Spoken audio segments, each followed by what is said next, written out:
हमें निर्देश दे रहे हैं कि जो कामी है, क्रोधी है, लोभी है, पापी है, इनसे भक्ति नहीं होती। भक्ति इससे जो ऊपर उठ जाता है उससे होती है। कामी, क्रोधी, लालची, इनसे भक्ति न होए। भक्ति करे कोई सूरमा, जो जाति वर्ण कुल खोए।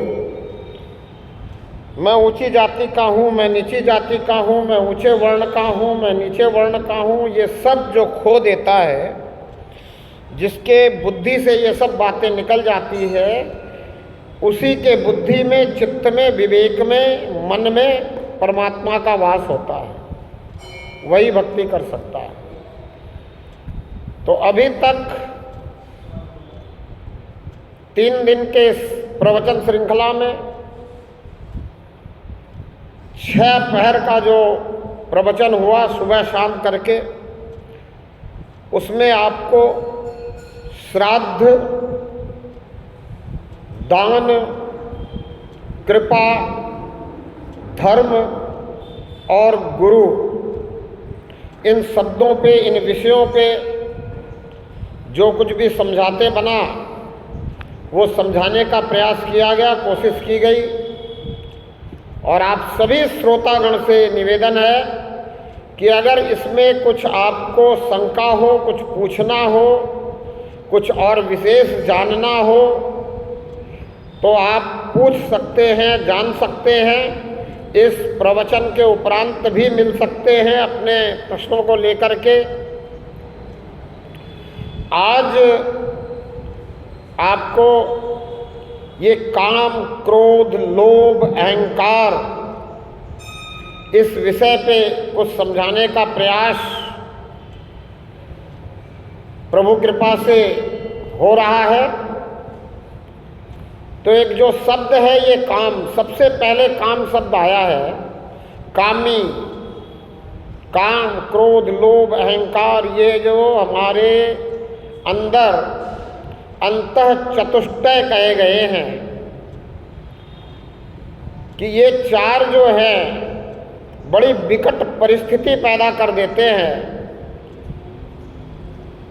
इन चारों के चक्कर में अगर हमारी मति उलझ जाती है तो हम मतांध हो जाते हैं, फिर हम अपने मत पे चल नहीं पाते हैं। फिर जो हम मता बनाते हैं उससे हम भटक जाते हैं। तो इसलिए इन चारों पे मेरा यानी मुझ आत्मा का कंट्रोल होना जरूरी है। यानी काम, क्रोध, लोभ और अहंकार, इन चारों पे हम कंट्रोल कर सकते हैं। इनको हम अपने वश में रख सकते हैं। इसके लिए ज़रूरत है सही मत का अपनी मति में आ जाना। सही मत अगर अपनी मति में आ जाए तो हम इनको अपनी बस में रख सकते हैं। अब सबसे पहली बात काम की है। तो यहाँ अंतः चतुष्टय में काम को बस में करना है, और काम किसी के बस में हुआ नहीं। आज तक किसी के बस में काम नहीं हुआ। ऐसी कोई कथा नहीं आई जो ये कह सके कि भाई काम किसी के बस में हुआ हो। काम देव के बस में काम नहीं हुआ, बाकी और किसके बस में हो सकता है। तो फिर हमारे संतों ने एक और बात लिखी है कि हमें इसका उपयोग करना है। कैसे करना है? तो बोला अब कौन सी सीढ़ी से उपयोग करना, ये बताया कि किस प्रकार से उपयोग करना है। तो बोला धर्म, अर्थ, काम, मोक्ष। अब यहां तीसरे नंबर पे काम को ले आए। वहां जहां संभालने की बात है, जहां अंतः चतुष्टय को संभालने की बात है, बस में करने की बात है, तो सबसे पहले कहते हैं काम को बस में करो। काम को बस में करोगे तब क्रोध बस में आएगा। इसलिए नंबर से काम, क्रोध और जब बोला काम और क्रोध दोनों बस में हो जाए तो लोभ बस में आएगा। काम, क्रोध, लोभ, उसके बाद अहंकार। बोले जब ये तीनों बस में आ जाएंगे तब अहंकार बस में आएगा, अन्यथा अहंकार बस में आने वाला नहीं है। अब काम की सबसे पहले कि भाई काम कैसे बस में आएगा, तो बोला धर्मम चर, धर्म पे चल, फिर काम तेरे बस में आ जाएगा। अब धर्म पे चलने लगोगे तो क्या होगा, चरित्र निर्माण होगा। धर्म पे अगर चलने लगे तो क्या होगा, चरित्र निर्माण होगा। अब कहते हैं धर्म पे चल का मतलब है कि अपने चरित्र का निर्माण कर। अब अपने चरित्र का निर्माण का मतलब क्या है कि आप किस प्रकार से लोगों से जुड़ते हो, किस कारण से लोगों से जुड़ते हो, इससे आपके चरित्र का पता चलता है। आपके व्यवहार से चरित्र का पता चलता है। आप कितने लोगों से जुड़ते हो इससे आपके चरित्र का नहीं पता चलता। आपके चरित्र का पता इस बात से चलता है कि आप कैसे लोगों से जुड़े हो, कैसी आपकी संगति है। इसलिए अभिभावकों से निवेदन किया जाता है कि अपने बच्चों की संगति पे ध्यान दो।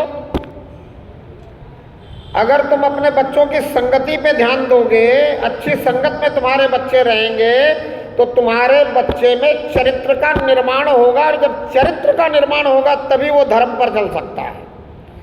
अगर चरित्र का निर्माण नहीं हुआ तो वो अधर्म के रास्ते जाएगा। फिर वो दुर्योधन बन सकता है, कौरव बन सकता है, कंस बन सकता है, रावण बन सकता है, अगर संगति बुरी मिल गई।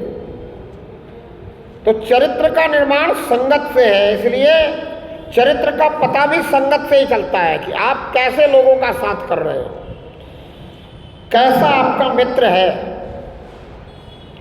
किससे आपको प्रेम है और क्यों प्रेम है, किस कारण से है। इस बात के लिए, चरित्र को पता करने के लिए इसकी कोई आवश्यकता नहीं है कि हम ये देखें कि कितने इसके मित्र हैं, या कितने लोग इसे जानते हैं, या कितने लोग इसे मानते हैं, या कितने लोग इसके फॉलोअर हैं, या इसके जनाजे में कितने लोग जाने वाले हैं। आजकल एक लोग बात कहते हैं कि आदमी का पता तब चलता है जब उसका जनाजा निकलता है, जब उसका 100 यात्रा निकलती है। तो बोले जिसके 100 यात्रा में जितने ज़्यादा आदमी हो, समझो वो आदमी उतना अच्छा था। लेकिन आज के समय में ये भी नहीं दिखता, बहुत बुरा लगता है जब आतंकवादियों के जनाजे में 10-10 हज़ार मुस्लिम इकट्ठे हो जाते हैं आतंकवादियों के जनाजे में। अब हम कैसे मान लें कि वो सबसे अच्छा था? वो तो आतंकवादी था, उसको मारा हमारे फौजियों ने। क्यों मारा? क्योंकि आतंकवादी था। लेकिन उसके जनाजे में, चूंकि वो अधर्मी व्यक्ति है, और ये जितने मजहब और पंथ हैं ये सब अधर्म हैं, ये धर्म नहीं है। इनको तथाकथित धर्म कह दिया गया है, क्योंकि जब धर्म की व्याख्या किया तो मैंने बताया था कि धर्म वही है जिसमें दया है। दया धर्म का मूल है। तो जिस भी कबीले में, जिस भी पंथ में, जिस मजहब में दया है ही नहीं, वो धर्म कैसे हो सकता है? तो इसलिए मैं कहता हूं वो अधर्मियों का गैंग है। और जब अधर्मियों का गैंग बना हो, अधर्मियों का संगठन बना हो, और इसलिए बना हो कि संगठन में शक्ति है, तो फिर वो अधर्मियों के पीछे पूरी गैंग चल देती है। तो आजकल 100 यात्रा के पीछे कितने लोग जा रहे हैं, जनाजे के पीछे कितने लोग जा रहे हैं, इससे आपके चरित्र का पता नहीं चलता, इससे आपके लोगों के साथ व्यवहार का पता नहीं चलता, इससे ये पता नहीं चलता कि आपका मित्र कैसा था या आपकी संगति कैसी थी। क्यों? क्योंकि हमने देखा है डाकुओं के गिरोह होते थे, संतों के हमने लेड़े देखे नहीं। संत तो अकेले चलते हैं, संत तो एकांतवासी होते हैं, संत तो परमात्मा से जुड़ने के लिए कहीं भी अकेले बैठ जाते हैं, अकेले ही चल पड़ते हैं, तो अच्छे लोगों का गिरोह नहीं बनता, अच्छे लोगों का कभी संगठन हो ही नहीं सकता। क्यों? क्योंकि जब अच्छा हो जाएगा व्यक्ति तो वो सबसे अच्छा बनना चाहेगा। अब जब सबसे अच्छा बनना चाहेगा तो किसी के साथ कैसे रह पाएगा? और सबसे अच्छे बनने के बाद अब वो परमात्मा की नजर में परमात्मा का प्रेमी भी बनना चाहेगा। तो जब इसे परमात्मा का प्रेमी बनना है और परमात्मा से जुड़ना है, अंदर की यात्रा करनी है, भीतर जाना है, तो बाहर वालों से कैसे संगठन बनाएगा? बना ही नहीं सकता, बन ही नहीं सकता। इसलिए मुझे कहने में कहीं कोई संकोच नहीं है कि जितने भी संगठन होते हैं वो अच्छे लोगों के नहीं होते। अगर कोई मुझे कहे कि आप गलत बोल रहे हो तो मैं उसको समझाने की कोशिश कर सकता हूं, समझ में आ जाए तो ठीक, नहीं तो हाथ जोड़ के मैं तो कहता हूं कि जो बात मेरी अच्छी नहीं लगती मत मानो, जो अच्छी लगती है वो मान लो। ये मेरे विचार हैं, मेरी सोच है, मुझे जो परमात्मा ने विचार दिया है, सोच दिया है, मैं समझता हूं ये मेरे विचार सबसे अच्छे हैं। इसीलिए संतों ने कहा भी है कि भाई ना शेर रहता है संगठन में, न साधु रहते हैं संगठन में। साधु संत महात्मा संगठन में नहीं रहते, और अगर संगठन में रहते हैं तो फिर कुछ ना कुछ गड़बड़ है। और इस मंच से कहते हुए मुझे कोई संकोच नहीं है कि कुछ ना कुछ गड़बड़ नहीं है, बहुत बड़ी गड़बड़ है आजकल। इसलिए हमें संतों के भी संगठन देखने को मिलते हैं, और एक आधे नहीं मिलते हैं, हजारों की संख्या में संगठन बने हुए हैं। क्यों? क्योंकि मुझे ऐसा लगता है कि संतों ने भी परमात्मा पे पूर्ण विश्वास नहीं किया है, सिर्फ परमात्मा के नाम पर दूसरों को लल्लू बनाकर अपना उल्लू सीधा करने का काम चल रहा है। यह भी कहने में मुझे कोई गुरेज नहीं है।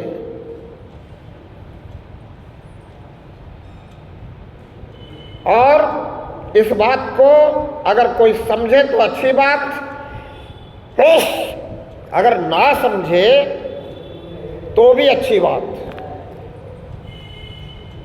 क्यों? क्योंकि जिसको परमात्मा समझाना चाहेगा वही समझ पाएगा, दूसरा समझ पाएगा ही नहीं। और परमात्मा उसी को समझाएगा जो परमात्मा का प्रेमी बनेगा। अब वो परमात्मा का ही प्रेमी नहीं बना, परमात्मा उसे समझा नहीं रहा, तो मेरी बात उसे समझ में नहीं आएगी। इसलिए मुझे कोई तकलीफ नहीं इस बात की कि मेरी कोई बात नहीं समझ रहा है। अब जिसे परमात्मा से ही प्रेम नहीं है वो मुझे कुछ उल्टा सीधा भी कह दे तो क्या दिक्कत है? क्योंकि जिसे परमात्मा से प्रेम नहीं है वो परमात्मा को भी उल्टा सीधा कह देता है, तो कोई दिक्कत नहीं है। तो बात जहां थी कि भाई काम पे कैसे काबू होगा, तो काम पे काबू करने के लिए सबसे पहले हमें धर्म पर चलना होगा।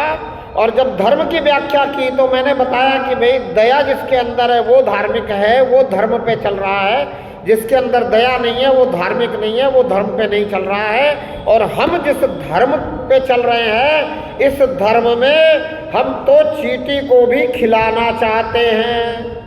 हम तो जियो और जिलाओ वाले हैं। हमारी तो पहली रोटी माताएं गऊ को देती हैं, अंतिम रोटी कुत्ते को देती है, सुबह उठने से पहले चिड़ियों को दाना डाल देती है।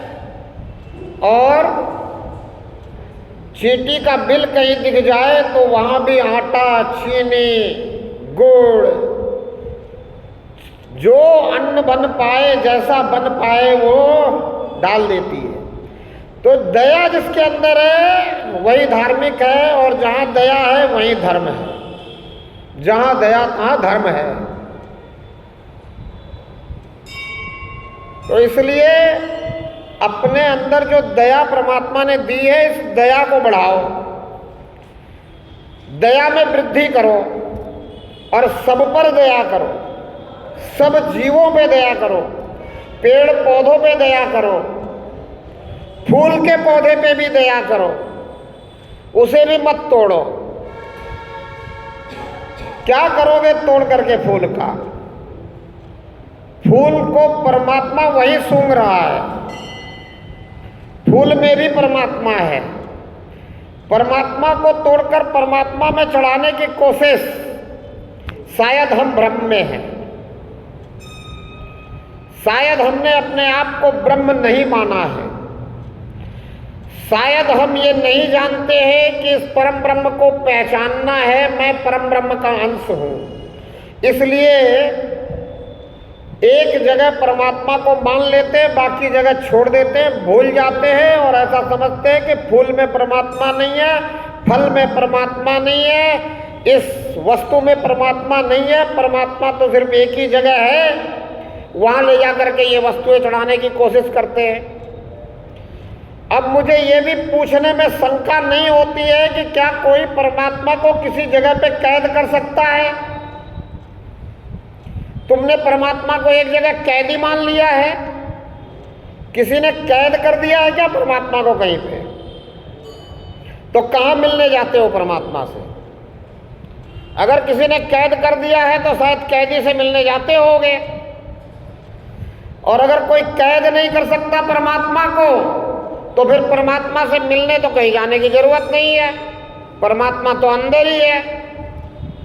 अंदर की यात्रा पे चल, अंदर की यात्रा कर, भीतर उतर।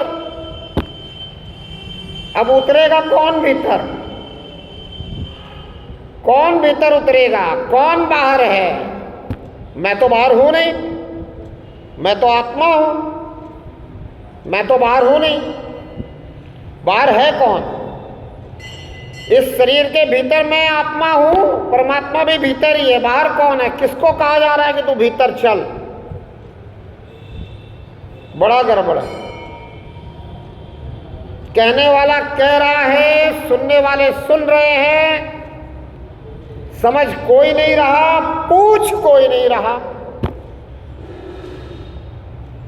सुन लेते हैं, चिंतन करते नहीं है, मनन करते नहीं है, विश्लेषण ढूंढते नहीं है। कह दिया अंदर जाओ, बोले हाँ बहुत बढ़िया कहा महाराज ने, अंदर जाना पड़ेगा। अरे अंदर कौन जाएगा? बाहर कौन है? क्या मैं अंदर ही नहीं हूं? मैं बाहर हूं शरीर से? क्या बताओ, सोचो, समझो। लेकिन नहीं, महात्मा आते हैं, कह देते हैं, बोला जो भीतर गया वो भी तर गया। अब मैं तो सोचने लगा, मैं कि मैं भीतर ही तो हूं, और भीतर कहां जाऊं?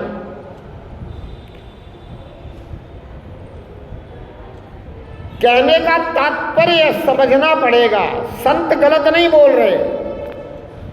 तात्पर्य यह है कि तू बाह्य मुखी हो गया है, तू अपनी इंद्रियों का इस शरीर रूपी साधन का प्रयोग करके बाहर ही देखता रहता है। तू समझता है मुझे कुछ बाहर से ही मिलेगा। अरे बाहर से कुछ नहीं मिलेगा। तू बाह्य मुखी होना बंद कर दे। तू अपने इस शरीर रूपी साधन से, इन इंद्रियों से परमात्मा से जुड़ना बंद कर दे। बुद्धि से भी परमात्मा से जुड़ना बंद कर दे। परमात्मा तो बुद्धि से परे है। तू स्वयं जुड़ परमात्मा से और तू अंतर्मुखी हो जा।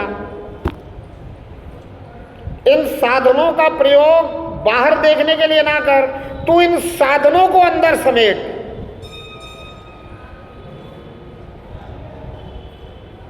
जब तक तू इन साधनों को अंदर की तरफ नहीं समेटेगा, बाह्य मुखी हुआ रहेगा, तब तक संत को कहना पड़ेगा कि तू अंदर की यात्रा पे चल, तू अंदर की यात्रा पे चल। अब तू सोचेगा कि मैं तो अंदर ही हूँ, मैं बाहर तो हूँ नहीं, फिर अंदर की यात्रा पे चल का क्या मतलब?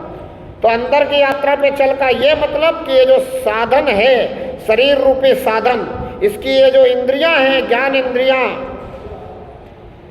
इन ज्ञान इंद्रियों को अंदर की तरफ झांकना शुरुआत करवानी है, इनसे बाहर नहीं देखना है। अब ये चूंकि अंदर देख नहीं पा रही है तो तू स्वयं लग, तुझे लगना है। इस मन बुद्धि चित्त अहंकार से, इस साधन से, इस साधन की इन इंद्रियों से तुझे जब पता चल गया कि मुझे जुड़ना है परमात्मा से, तो अब तू ही जुड़। तू इस साधन से जरा सा अपने आप को परे समझ। होना तुझे परे है एक दिन, लेकिन इसमें रहते हुए तू अगर अलग हो जाए तो बात बने। जिसको कहते हैं जीते जी मर जाना। भाई शरीर का मरना तभी तो कहते हैं जब तू निकल गया इस मकान से, इस किराए के मकान से तू निकल गया तो क्या कहते हैं, बोला हो गया शरीर से अलग। अब चलो शरीर का काम खत्म। जब तक ये शरीर में था तभी तक शरीर का काम था। अब तू जीते जी शरीर से अलग हो जा, फिर बात बने। अब जीते जी अलग होने के लिए प्रयास करना पड़ता है, शुरुआत करनी पड़ती है। और उस शुरुआत के लिए मैं कहता हूं कुछ नहीं करना। ऐसा मान लो कि मैं तो कर ही नहीं सकता। तुम तो सिर्फ ये मान लो कि मैं कुछ कर ही नहीं सकता।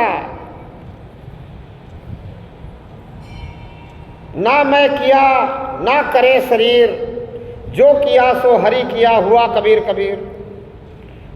कबीर ने मान लिया कि मैं कुछ नहीं कर सकता, ना मैंने किया ना शरीर ने किया।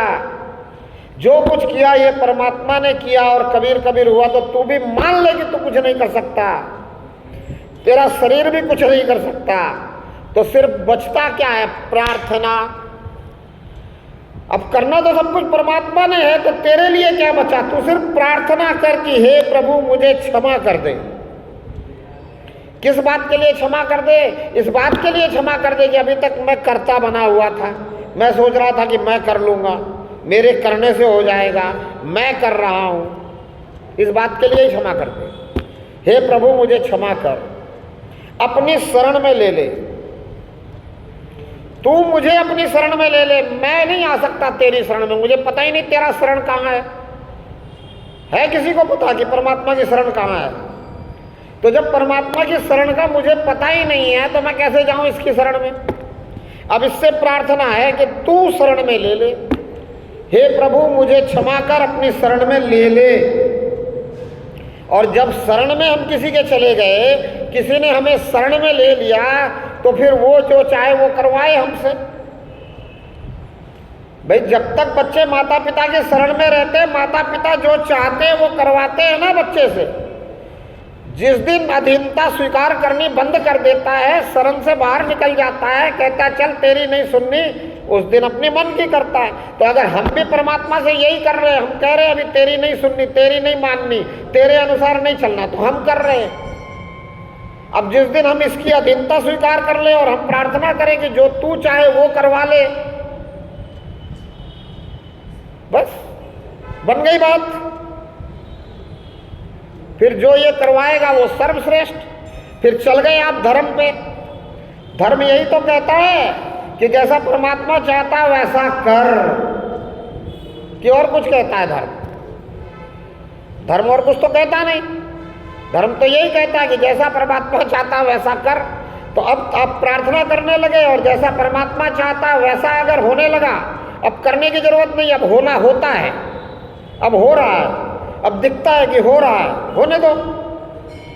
जो भी हो रहा है इस शरीर रूपी साधन से होने दो। परमात्मा को इस शरीर रूपी साधन का, इस दशरथ का, 10 इंद्रियों का रथ है ये 10 इंद्रियां है, घोड़ा है। ये जहाँ चाहती है वहाँ इस साधन का प्रयोग करवाती है, चलाती है, ले जाती है, दिखाती है। ये इंद्रियां सब कुछ कर रही है ना। ये इंद्रियां अच्छा सुनने की तरफ ले जाती हैं, ये इंद्रियां सब कुछ करवा रही है। तो ये 10 इंद्रियों का जो रथ है, ये दशरथ, इस 10 इंद्रियों के रथ में सवारी बन के बैठ जाओ, रथी महारथी बन के बैठ जाओ और परमात्मा को सारथी बना दो। ये जो कृष्ण और अर्जुन की गीता है और ये जो बात है, ये महाभारत है, ये आपको यही सिखा रही है कि भाई जिसने परमात्मा को अपने इस रथ का सारथी बना दिया और रथी बन के बैठ गया, वो जीत में है, बाकी सब हार में हैं। तो अगर तू जीतना चाहता है इस रथ पे, तो महारथी बन के बैठ, रथी बन के बैठ और सारथी बना दे परमात्मा को, और परमात्मा को कह दे कि ये जो कुछ भी तूने दिया है इसकी डोर तू पकड़ ले, इन सारे घोड़ों का डोर तू पकड़ ले। अगर परमात्मा ने इनकी डोर पकड़ ली, अगर परमात्मा ने हमारी अंगुली पकड़ ली और परमात्मा हमें चलाने लगा, तो फिर कोई दुख, कोई तकलीफ, कोई प्रॉब्लम, कोई टेंशन, कोई चिंता कुछ रहेगी क्या? लेकिन हम गलती क्या कर रहे हैं? परमात्मा को अपनी अंगुली नहीं पकड़ा रहे। हम तो एक जगह मान करके परमात्मा को और परमात्मा की अंगुली पकड़ना चाहते हैं, परमात्मा की टांग पकड़ के खींचना चाहते हैं कि बस मैं जैसे कहूं वैसे मेरे काम तू बनाते चल, तू जैसा चाहे वैसा। अब भक्त जो है वो ये काम तो करेगा नहीं। भक्त तो कहेगा भाई तू जैसा चाहता हो वैसा होने दे, क्योंकि तू मेरा सबसे अच्छा जानता है। मैं जीत में तभी रहूंगा जब तू जैसा चाहता है वैसा होगा, और इसके लिए प्रार्थना करूंगा। तू इस रथ को जैसा चलाना चाहता है वैसा चलाएगा तो मैं जीत में रहूंगा। तू सारथी तो मैं महारथी, और अगर मैं सारथी तो फिर मैं भागीरथी। फिर ये रथ भागता रहेगा, रथ भागता रहेगा, पता नहीं कितने वर्षों भागेगा। भागीरथी का मतलब यही है कि अगर मैं बना रथी तो फिर भागता ही रहेगा ये रथ, और ये रथ टूट जाएगा तो दूसरा आ जाएगा, दूसरा टूट जाएगा तीसरा आ जाएगा। कभी 10 घोड़े वाला मिल जाएगा, कभी 7 घोड़े वाला मिल जाएगा।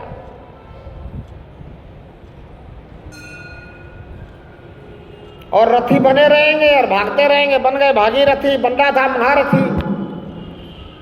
अब ये मनुष्य योनि है, इस योनि में समझ जाओ, महारथी बन जाओ तो फिर कल्याण होगा, अन्यथा नहीं होगा। अगर सिर्फ प्रार्थना को ही अपना कर्म बना लो तो बात बनेगी, बाकी कुछ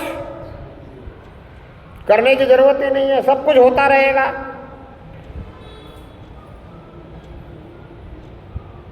प्रार्थना क्या करनी है? तो माफी मांगनी है परमात्मा से, शरण मांगनी है परमात्मा से, परमात्मा से कहना है कि जो तू चाहता वो करवा ले और मुझे ऐसी दृष्टि दे दे। ये तो शरीर की दृष्टि है, अभी तो शरीर की दृष्टि से मैं देख रहा हूं। ये कल भी बताया था मैंने कि ये तो गाड़ी की हेडलाइट की तरह है। गाड़ी स्टार्ट हुई तो जलेगी, अन्यथा बैटरी में पावर है तो चलेगी, नहीं तो नहीं चलेगी। तो ये ऐसी हेडलाइट है, जब तक मैं इसके अंदर हूं तब तक ये चलेगी। मैं निकला तो इसका लैंप, बल्ब बंद हो जाएगा, फिर ये नहीं देख पाएगा। तो मेरी आंखें खोल दे, मैं आत्मा हूं, मैं इस शरीर के अंदर हूं, मैं रथी महारथी बनना चाहता हूं, मैं रथी महारथी हूं। तूने रथी महारथी बना के ही भेजा है, तू सारथी बनने को तैयार था, पर मैं ही हूं जो कह दिया कि नहीं तेरी नहीं सुनता, जा। मैं तो अपनी करता हूं और मेरी मान, मेरी मान। और मैं तुझे जहां मानता हूं तुझे मनाने के लिए वहां तक आ जाऊंगा। नहीं मानेगा तो बोला मेरी घर पे नहीं मानता तो मैं तुझे जहां मानता हूं वहां तक आ जाऊंगा। मैं तुझे मंदिर में मानता हूं तो मंदिर में आ जाऊंगा मनाने के लिए। मैं तुझे मस्जिद में मानता हूं तो मस्जिद में आ जाऊंगा मनाने के लिए।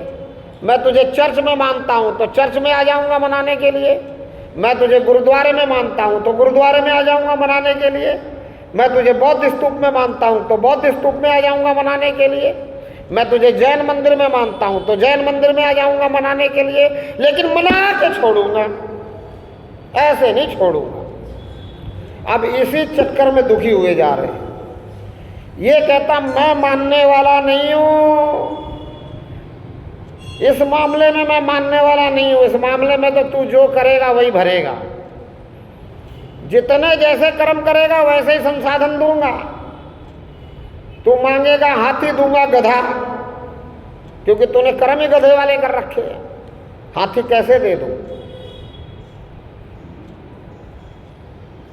तू मांगेगा राई दूंगा पहाड़, क्योंकि तेरे कर्म पहाड़ वाले हैं, तो राई क्यों दूं, जैसा कर्म करेगा वैसा दूंगा।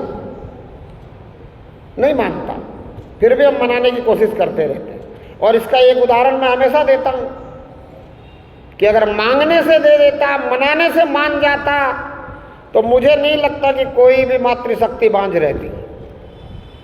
जिस शिद्दत से वो मनाने की कोशिश करती है, हम और आप क्या मनाएंगे। हम और आप दुखी हो, थोड़ा सा सुख मिल जाए, 4 दिन का भूखा परमात्मा को याद करने लगे, बोले भोजन नहीं मिल रहा, बासी रोटी 4 दिन की मिल गई तो मान जाएंगे, बड़े खुशी से खाएंगे, आनंदित हो जाएंगे। देखा होगा आपने भी, 4 दिन से भूखा व्यक्ति 4 दिन की बासी रोटी खाकर भी आनंद मना लेता है। तो हम क्या मांगेंगे, हमें क्या मांगना आता है। हम तो जरा सा में खुश हो जाते हैं। अब वो 4 दिन से रोटी मिली नहीं, वो भी मेरे कर्मों का, फिर 4 दिन के बाद बासी मिली, वो भी मेरे कर्मों का, फिर मांगने से देता तो बासी रोटी काहे को देता भैया। समझो बात को, सब मांगने में ही लगे हुए हैं। और मांगने का तरीका भी सरकारी कर्मचारी से जैसे कहते हैं फाइल आगे बढ़ा, वैसे ले रिश्वत, चल कर मेरा काम, 10 रुपया ले, लाख रुपया ले, करोड़ रुपया ले, ये जमीन ले, वो ले, लड्डू ले, पेड़ा ले, बर्फी ले, ऐसा कर वैसा ले, फूल की माला डाल, ये कर वो करे। क्या समझ रखा है परमात्मा को, एक सरकारी कर्मचारी की तरह लालची समझ रखा है। जैसा जगत में व्यवहार करते हो वैसा ही परमात्मा से व्यवहार करने चले हो। जगत का व्यवहार छोड़ा नहीं, परमात्मा को भी जगत में घसीट लिया, बोला आ जा संसार में तू भी, हमें तो संसार में तूने भेजा ही है, तू भी बन संसार वालों की तरह। ऐसा हो सकता है क्या, ये धर्म है क्या। धर्म नहीं है ये। धर्म तो कहता है कि परमात्मा जैसा चाहता है वैसा कर। और धर्म को समझाने वाले कहते हैं कि जब परमात्मा जैसा चाहता है वैसा ही तुझे करना है, तो परमात्मा से ही प्रार्थना कर लेना कि तू जो चाहता है वो करवा ले। परमात्मा तो सामर्थ्यवान है, करवा सकता है कि नहीं करवा सकता है। और जब परमात्मा करवाएगा तो सबसे अच्छा होगा कि नहीं होगा। जब परमात्मा करवाएगा तो पूरी तरह से धर्म होगा कि नहीं होगा। तो करो ना प्रार्थना, लग जाओ सिर्फ प्रार्थना में, हर पल प्रार्थना करो, प्रार्थना करते रहो। और प्रार्थना करते करते सब काम होने दो, क्योंकि अब तक करवा परमात्मा रहा है, तो प्रार्थना के अलावा तुम्हारा तो कोई काम ही नहीं है। तुम तो लगो सिर्फ प्रार्थना में। अब मैं एक दिन ऐसे ही बोल रहा था तो एक व्यक्ति खड़ा हो गया, बोला महाराज आप सिर्फ प्रार्थना में लगे हो क्या। मैंने कहा भाई साहब आप मेरी चिंता क्यों करते हो, मैं तो महानिकम्मा आदमी हूं, बहुत बड़ा ठग हूं, और ठगने के लिए ये वस्त्र पहन लिए कि वस्त्र देख करके तुम मुझे संत समझ लोगे और कुछ ना कुछ देते रहोगे, और कुछ करने की जरूरत नहीं है मुझे ठगने के लिए। इतना ही काफी है कि चोला पहन लो, गणवेश धारण कर लो और संत बन जाओ। और तुमने संत की सेवा करनी है, तुम सेवा करोगे, मुझे मेवा मिलता रहेगा। तो मैं तो सबसे बड़ा ठग हूँ, सबसे बड़ा निकम्मा हूँ, मुझे मत देख। तू तो अपने आप को देख और मैं जो कह रहा हूँ वो सही कह रहा हूँ कि नहीं ये देख। तुलसीदास ने कहा है कि पर उपदेश कुशल बहु तेरे। दूसरे को उपदेश देने के लिए बहुत से कुशल है, मैं बहुत ज्यादा कुशल हूं, सावधान रहना मेरे से। मेरे चक्कर में नहीं आना, गणवेशों के चक्कर में नहीं आना, वेश के चक्कर में नहीं आना। पुलिस के वेश में गुंडे ही घूमते हैं, कहने में कोई गुरेज नहीं है। अपवाद कुछ होते हैं, कुछ पुलिस वाले अच्छे भी होते हैं, इसमें कोई शक नहीं है। तो कुछ साधु संत भगवा पहन के या सफेद पहन के, काला पहन के, पीला पहन के, नीला पहन के, पता नहीं कौन से रंग है, सब रंग साधुओं के हो गए हैं। सतरंगी भी हो गए हैं, मैरून भी हो गए, पता नहीं है।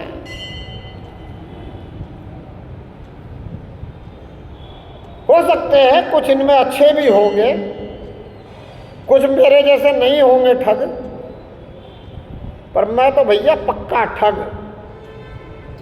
मेरी बात अच्छी लगे तो अपना जीवन सुधारो। मैं नरक में जाऊं या स्वर्ग में जाऊं या मुक्ति को पाऊं, मेरे साथ मैं तुम्हें ना ले जाऊं। अगर कोई कहे कि कोई तुम्हें साथ में ले जा सकता है तो झूठी बात, समझ लेना झूठ बोल रहा है। मैं तो सच बोल रहा हूं। अगर ठगी नहीं करनी होती, ये कपड़े धारण करने की क्या जरूरत थी? बताओ, ये कपड़े पहनने से कोई परमात्मा ज्यादा खुश होता है क्या? कह सकता है कोई? ये कपड़े धारण करना, भगवा धारण करना ही धर्म है क्या? पर कुछ लोग हैं जो समझ के धारण करते हो तो अच्छी बात है, जो ठगी करने की इच्छा से धारण ना करते हो, जो परमात्मा के शरणागत होने के लिए धारण करते हो कि मैं परमात्मा के शरणागत हूं, ये लोगों को पता चल जाए तो लोग मुझे ज्यादा ना छेड़े।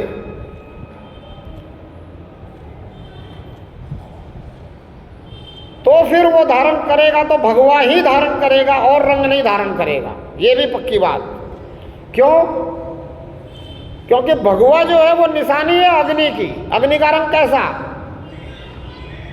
अग्नि का रंग कैसा? भगवा। तो वो अग्नि को धारण करता है, कहता मैं तो अग्नि को धारण कर रहा हूं, अग्नि में जलने को तैयार हूं। कौन सी अग्नि में जल रहा हूं? कामाग्नि में, क्रोधाग्नि में, लोभाग्नि में, अहंकार की अग्नि में, मोह की अग्नि में, इन सब अग्नियों में मैं जल रहा हूं और इन अग्नियों का प्रभाव मुझ पे नहीं होने दे रहा, इसलिए मैंने भगवा धारण किया है। फिर तो बात बने। भाई मैंने तो भगवा इसलिए धारण किया है क्योंकि सूर्योदय जब होता है तो भगवा रंग का होता है आकाश। तो मैं तो अपना उदय करना चाहता हूं, मैं भक्ति में भक्तोदय चाहता हूं।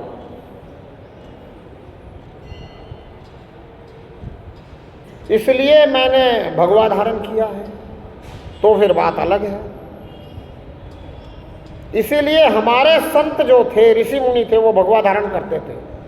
सफेद, काला, पीला, नीला, हरा, ये वो ऐसा वैसा नहीं, सिर्फ एक रंग भगवा। और हमारे ऋषि मुनियों ने जो दिया रंग वो भगवा।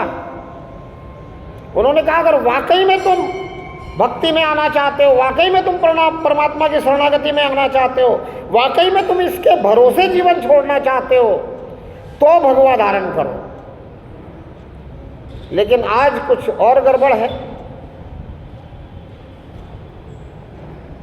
इसमें कोई शक नहीं है।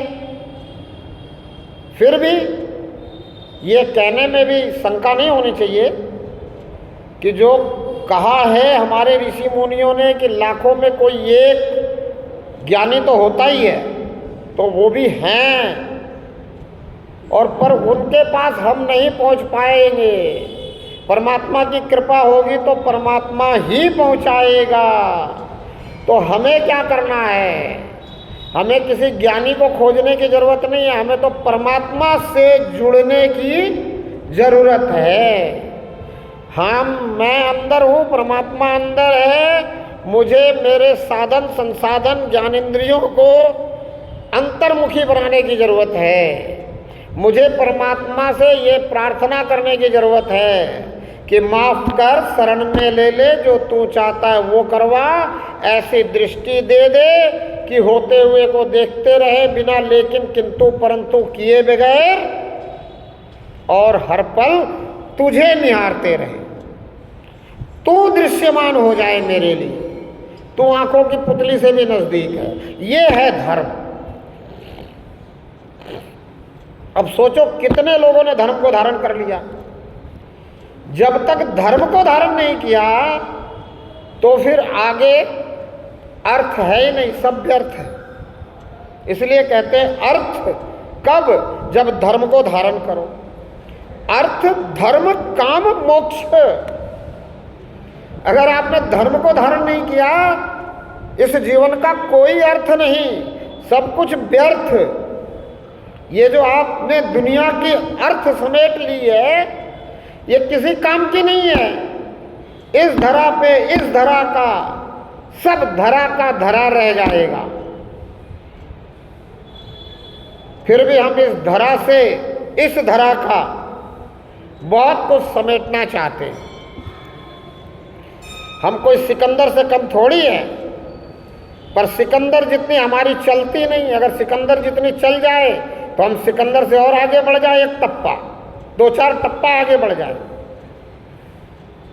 लेकिन उस सिकंदर ने भी जाते जाते समझ में बात उसके आ गई और समझ लिया, और आपको समझाने की इतने संत महात्मा कोशिश कर रहे, फिर भी आप नहीं समझ रहे हो, तो आपको सिकंदर से भी ज़्यादा ऊंचा कहना ही पड़ेगा ना, अगर नहीं समझे तो। सिकंदर से आप कमज़ोर कहाँ रहे? इसलिए समझ जाओ, समझ जाओ, धर्म पर चलना शुरू कर दो। धर्म पे चलना शुरू कर दोगे तो अर्थ जो है वो ज़रूरत के लिए मिल जाएगा, काम भी संभल जाएगा, जीते जी मोक्ष का अनुभव होने लगेगा, सारे प्रकार के मोह का क्षय हो जाएगा, और इस शरीर से छूटने के बाद आवागमन से मुक्ति निश्चित हो जाएगी। अगर इस शरीर में रहते हुए परमात्मा की पहचान हो जाएगी, हर पल परमात्मा में ध्यान रह जाएगा। ध्यान करना नहीं पड़ता, ध्यान रहता है। बचपन में खेल में ध्यान रहता है, बाद में दुनिया के सुख सुविधाओं में ध्यान रहता है। अब इस ध्यान को वहां से हटाना है और परमात्मा में ध्यान रह जाए, ऐसा अभ्यास करना है। तो उसके लिए एकमात्र एक ही उपाय है कि बस मैं तो सिर्फ प्रार्थना करूंगा, बाकी सब तू करवा ले। मैं तो सिर्फ प्रार्थना करूंगा तेरे से, बाकी सब तू करवा। और तेरे सिवा और कोई नहीं है जो मेरा ज्ञान चक्षु खोल सके। तो ज्ञान चक्षु खोल दे, अंतः दृष्टि खोल दे, इस आत्मिक दृष्टि का जो मोतियाबिंद है ये हटा दे। तो फिर क्या होगा? सारी समस्या खत्म, काम भी खत्म, क्रोध भी खत्म, मोह भी खत्म, लोभ भी खत्म, अहंकार भी खत्म। सिर्फ एक बात समझ में आ गई कि मैं कुछ नहीं कर सकता, मेरे बस में है ही कुछ नहीं। जो कुछ है वो सब तेरे बस में है, और जो कुछ है वो सब तेरा है। मैं भी तेरा ही हूँ, अब तो तू ही संभाल। मैं तो बच्चा हूँ, तू परमपिता परमात्मा है। मुझे मेरे बचपन में जैसे माता पिता संभालते थे वैसे तू संभाल। इसीलिए संत कहते हैं जो बच्चा बना रहता है वो बचा रहता है। अब बच्चा कोई गलती कर दे तो क्या करते, उसको सजा देते हैं क्या? अरे ये शासन प्रशासन भी बच्चे को सजा नहीं देती। ये कायदा बनाने वाले कायदाधीश जो बैठे हैं, जिनको हम न्यायाधीश कहते हैं, वो न्यायाधीश नहीं है, कायदाधीश है। वो कायदे के अनुसार चलते हैं, न्याय तो करते ही नहीं है। कायदे में फंस गए तो फंस गए और कायदे से निकल गए तो निकल गए। इसीलिए बदमाश निकल जाते हैं, बड़े बड़े बदमाश निकल जाते हैं, छोटे छोटे फंस जाते हैं। मछलियां जाल में फंस जाती है, मगरमच्छ जाल में नहीं फंसता। कैसा ही जाल बना लो। तो ये कायदाधीश है। इन कायदे से भी बच्चा बचा रहता है। बच्चे के लिए कोई कायदा नहीं, बोले बच्चा है अभी जाने दो, छोड़ो। तो बच्चे बने रहोगे तो बचे रहोगे। किसके बच्चे बनना है? परमपिता परमात्मा का बच्चा बनना है। परमपिता परमात्मा के शरणागत होना है। परमपिता परमात्मा से प्रार्थना करनी है कि शरण में ले ले, मुझे माफ़ कर दे, जो तू चाहता वो करवा ले इस शरीर रूपी साधन से, क्योंकि तूने इस शरीर में मुझे डाला है और मुझे ऐसी दृष्टि दे दे। मैं आत्मा हूँ, मेरी दृष्टि ऐसी बना दे कि मैं तुझे निहार सकूँ, मैं तुझे देख सकूँ, मुझे तेरी पहचान हो जाए, मेरे लिए तू दृश्यमान हो जाए। ऐसी कृपा कर दे। सिर्फ ये प्रार्थना करनी है और कुछ नहीं करना, बाकी सब कुछ होता रहेगा। बाकी सब कुछ होता रहेगा, पक्का विश्वास कर लो। जीवन जितना है चलता रहेगा। जिस दिन इस शरीर से निकलना है निकल जाएगा, पंछी उड़ जाएगा। और जब पंछी उड़ जाएगा तो इस पंछी से ही प्रेम करने वाले कहेंगे अब तो पंछी तो गया, अब इस पिंजरे का क्या करें। अब ये पिंजरा सोने का होता, लोहे का होता, चांदी का होता, किसी धातु का होता, नहीं बिगड़ने वाला होता, खराब नहीं होने वाला होता, तो भी संभाल के रखते कि संभाल के रखो, क्या पता कोई पंछी दोबारा मिल जाए, आ जाए। अब ये तो पिंजरा ऐसा पिंजरा है, किसी काम का पिंजरा नहीं है, किसी काम नहीं आता। पंछी के उड़ते ही बेकार हो जाता है। जब तक पंछी इसमें है तब भी अगर ये पिंजरा बेकार हो जाए तो भी दुनिया वाले बड़ी प्रार्थना करते परमात्मा से, बोले हे भगवान देखा नहीं जाता इसके दुख को, जल्दी इसको उठा ले।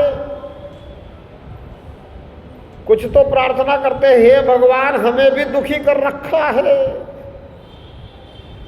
कुछ तो प्रार्थना करते हैं कहाँ फंसा दिया, कहाँ इसकी सेवा करनी पड़ रही है। कुछ ऐसा भी कहते हैं, बोले इतना बुरा आदमी था, इतने बुरे इसके कर्म थे, भोग रहा है, भोगने दो। फिर भी हम नहीं समझते। दूसरे के लिए कहते हैं कि इतना बुरा कर्म कर रखा है, भोगने दो, भोग रहा है, फिर भी अपने कर्म नहीं सुधारते। फिर भी हम धर्म पे चलने को तैयार नहीं होते। फिर भी हम परमात्मा से प्रार्थना करने को तैयार नहीं होते कि तू जो चाहे वो करवा ले, तू जैसा चाहे वैसा होने दे। जबकि ये भी पता है कि जब परमात्मा करवाने लगेगा और होने लगेगा तो वो होगा जो सबसे अच्छा है। फिर भी क्यों फंसे हुए हैं, किस कारण से फंसे हुए हैं? तो बोले इन्हीं चारों में तो फंसे हुए हैं, काम क्रोध लोभ और अहंकार में। ये जो अंदर चार अंतर चतुष्टय इनमें फंसे हुए। अभी भी लोभ छूट नहीं रहा है। अभी भी सोचते हैं कि क्रोध करूंगा तो सृजन हो जाएगा, बच्चे पे क्रोध करूंगा तो बच्चा सुधर जाएगा। अभी भी सोचते हैं कि थोड़ा काम सुख तो ले ही ले, फिर ये दोबारा जिंदगी तो मिलनी नहीं, फिर ये शरीर तो मिलना नहीं। कुछ लोग ऐसे भी हो, कहते ज़िंदगी में आए हो तो मज़ा कीजिए। फिर संत कहते हैं मज़ा कर रहे हो तो सजा भी कीजिए।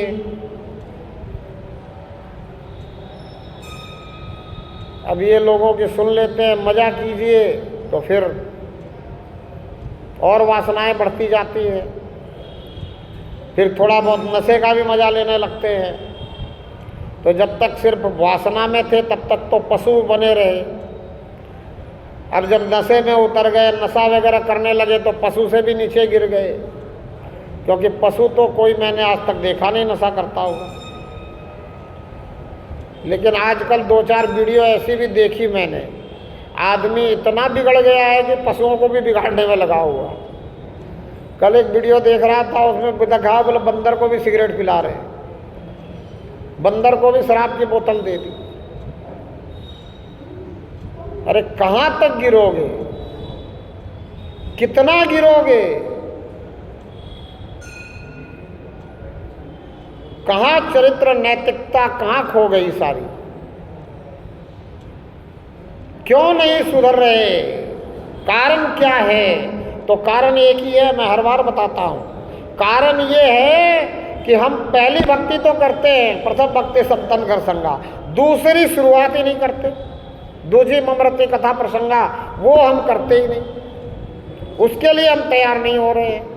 अरे जितना हम समझते हैं, हम जानते हैं, हमने मान लिया है, हम उस पर चल रहे हैं, उतना आगे दूसरों को समझाने की शुरुआत करो, तभी दुनिया सुधरेगी। अन्यथा तो फिर बिगड़ती जाएगी। क्योंकि बिगाड़ने वाले तो कर रहे हैं ना ये काम। नशा करने वाला आपके बच्चे को बुला लेता है ना, बुला आया काय को टेंशन में मर रहा है, एक घूंट लगा दे सारी टेंशन उतर जाएगी। लेकिन आप अपने बच्चे को बुला करके ये नहीं कह रहे हो कि हाँ यहाँ बैठ, परमात्मा पे विश्वास कर, सारी चिंता, सारा टेंशन, सारा दुख, सारा क्लेश खत्म हो जाएगा। जब आप ये नहीं कर रहे हो तो जो बिगाड़ने वाला है वो बिगाड़ेगा, बिगाड़ रहा है। इसीलिए मैं बार बार हर सेशन में कह रहा हूँ, पहले 4 दिन आया, 8 सेशन किए, अब इस बार ये 7वां सेशन है। 15 के 15 सेशन में कह चुका हूँ कि दूसरी भक्ति की शुरुआत कर लो। और दुनिया सुधारने के लिए नहीं, स्वयं में सुधार आ जाए इसलिए कर लो।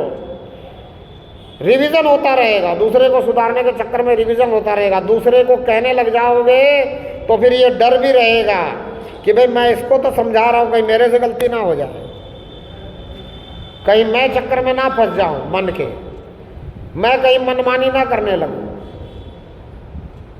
तो धीरे धीरे अपना सुधार भी होना शुरू हो जाएगा। और सुधार ही सेवा है, स्वयं की सेवा।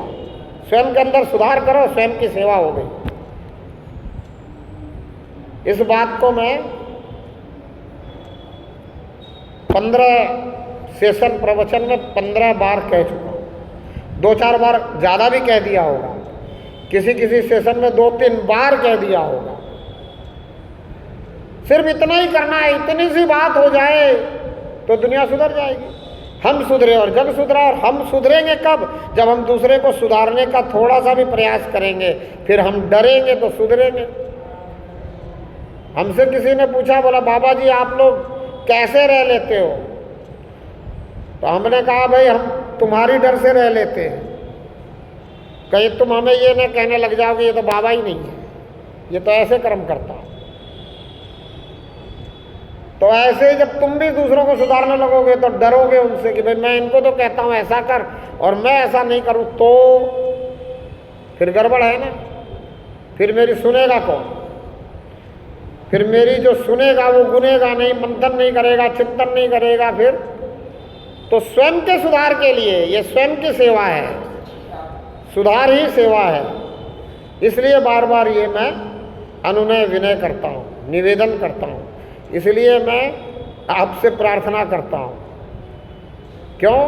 क्योंकि आप भी ब्रह्म हो, मैं भी ब्रह्म हूँ, परम ब्रह्म के सब अंश हैं। और संतों ने कहा है कि शब्दों में ब्रह्म जागा है और शब्दों में ब्रह्म सोया है।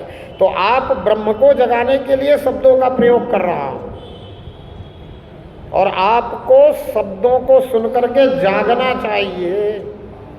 संतों के पास इसलिए नहीं जाना चाहिए कि जा कर के देखें कितना बढ़िया पंडाल बना है, कितनी बढ़िया सजावट हुई है, पीछे क्या रखा है, आगे क्या रखा है, प्रसाद में क्या बट रहा है, लंगर में क्या बना है, इसके लिए संतों के पास नहीं जाना चाहिए। संतों के पास जाओ तो संतों के शब्दों को समझने जाओ, संतों के शब्दों पे गौर करने जाओ।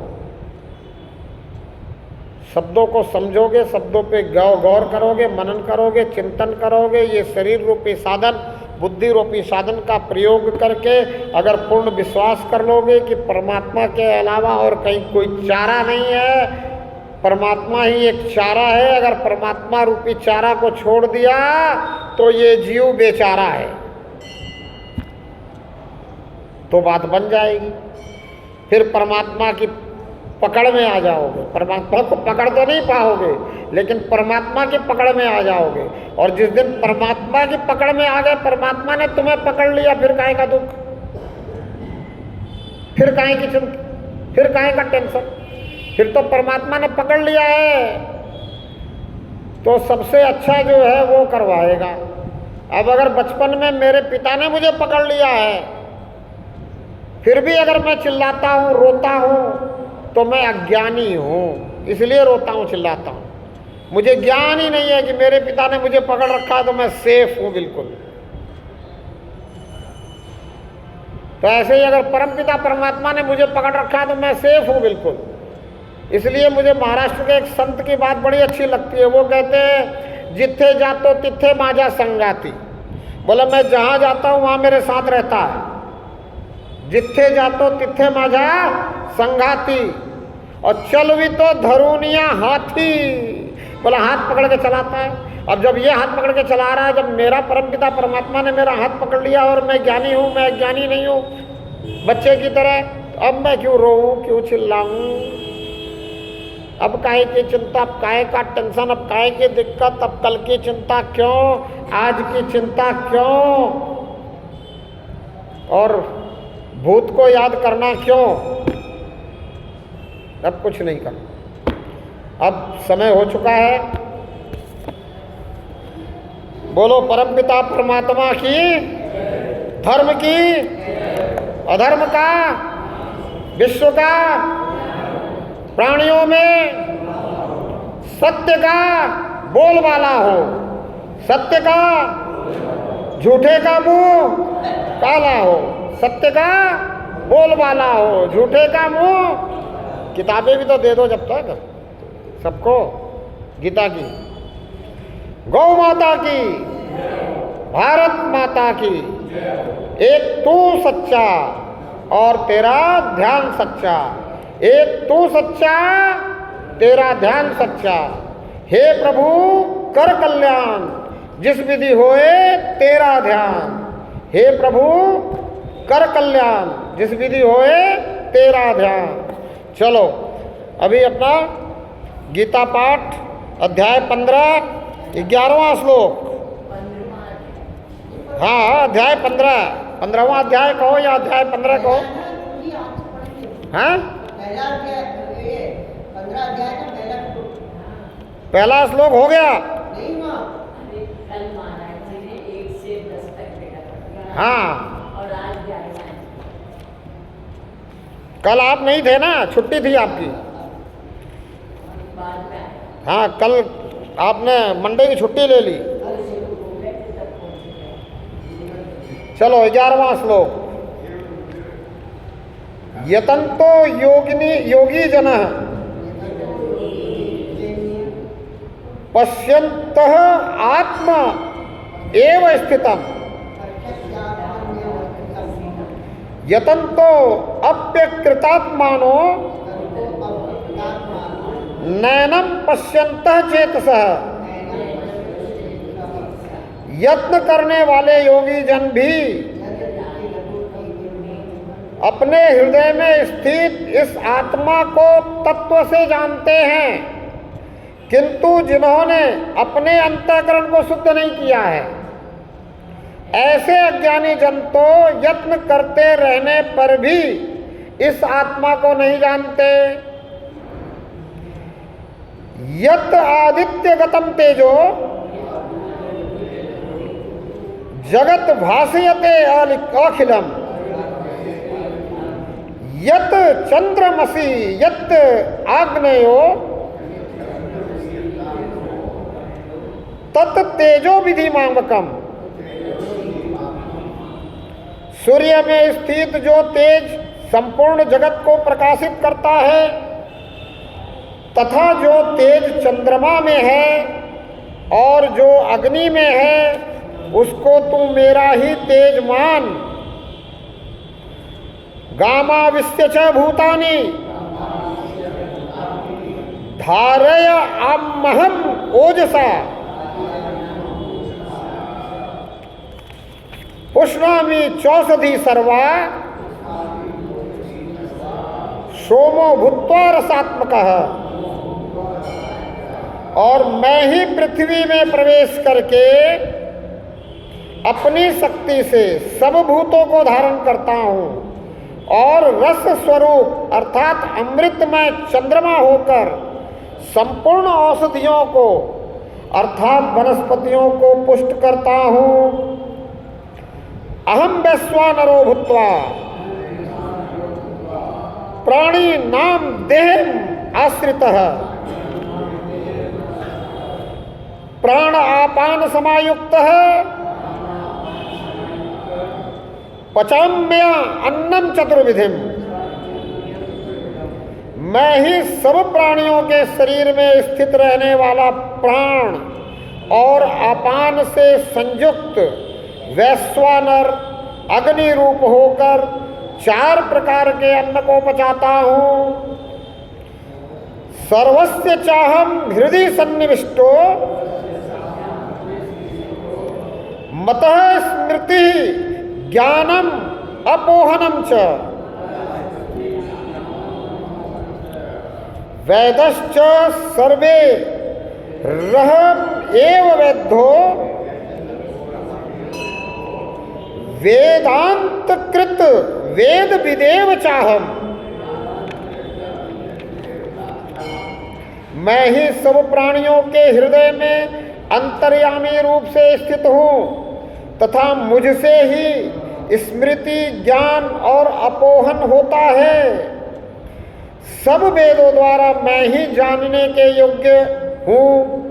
वेदांत का कर्ता और वेदों का जानने वाला भी मैं ही हूँ। द्वाविमौ पुरुषो लोके क्षरश्च अक्षर एव च क्षरः सर्वाणि भूतानि कुटस्थः अक्षरः उच्यते। इस संसार में नाशवान और अविनाशी भी ये 2 प्रकार के पुरुष हैं। इनमें संपूर्ण भूत प्राणियों के शरीर तो नाशवान और जीवात्मा अविनाशी कहा जाता है। उत्तमः पुरुषः अन्यः परमात्मे अत्युदाहृदय यो लोकत्रयम् अविश्य विवर्त्य व्ययश्वरः। इन दोनों से उत्तम पुरुष तो अन्य ही है। समझना है यहाँ, इन दोनों से उत्तम पुरुष तो अन्य ही है जो तीनों लोकों में प्रवेश करके सबका धारण पोषण करता है एवं अविनाशी परमेश्वर और परमात्मा इस प्रकार कहा गया है। यानी आत्मा और परमात्मा में भेद बता दिया है। यस्मात् अक्षरम तीतो अहम अक्षरादपि चोत्तमः दपि च उत्तमः अतो अस्मि लोके वेदे च प्रथितः पुरुषोत्तमः। क्योंकि मैं नाशवान जड़ वर्ग क्षेत्र से तो सर्वथा अतीत हूँ और अविनाशी जीव आत्मा से भी उत्तम हूँ, इसलिए लोक में और वेद में भी पुरुषोत्तम नाम से प्रसिद्ध हूँ। यो माम एवं सममूढ़ो जानाति पुरुषोत्तमम स सर्वविद भजति माम सर्वभावेन भारत। भारत, जो ज्ञानी पुरुष मुझको इस प्रकार से तत्व से पुरुषोत्तम जानता है, वह सर्वज्ञ पुरुष सब प्रकार से निरंतर मुझ वासुदेव परमेश्वर को ही भजता है।